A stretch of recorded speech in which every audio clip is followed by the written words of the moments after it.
با فرارسید سال نو تحصیل والدان در پی آمادگی به مکتب از پی انتخاب لباس‌های مکتبی برای فرزندان هستند. البته هر یک کودک خواهش دارد لباس شیرین و زیبا موافق طبع و ذوقش باشد. در ناحیه واسه با این مناسبت در مرکز تجارتی و خدمترسانی سلطان کبیر یارمارک فروش لباس‌های مکتبی دایر کرده شد. با یارمارک آمادگان ساکنان از دهات‌های ناحیه میباشند.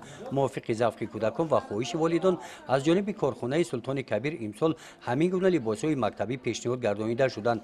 طبق اطلاع رهبری کارخانه لباس‌های مکتبی در این موسم تخفیف کرده شده از ارزش اساسی 20% ارزان کرده شدند.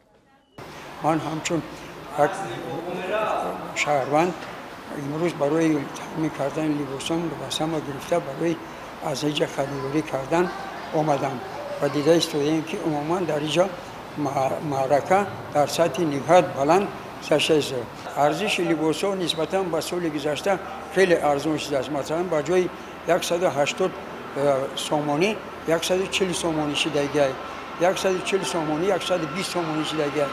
خلاصه نرخ لباس‌ها نسبتاً به سال گذشته این سال خیلی ارزان شده است. یارمارک فروش لباس‌های مکتبی در ناحیه واسه از جانب کارخانه دوزندگی سلطان کبیر و کارخانه دوزندگی هولبوک اینک مدت یک چند سال باز برآمده شده است. دخت لباس‌های مکتبی در همین کارخانه‌ها برآمده شده آن را کارگران محلی می‌دوزند. مؤسسه‌های تعلیمی با این کارخانه‌ها شرطنامه دارند.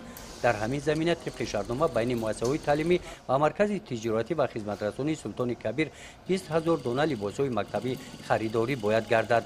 در کارخانه دوزندگی به نام سلطان کبیر برای اجرای شرطنامه امروزها کارگران به تیار نمودن لباس‌های مکتبی مشغول می‌باشند.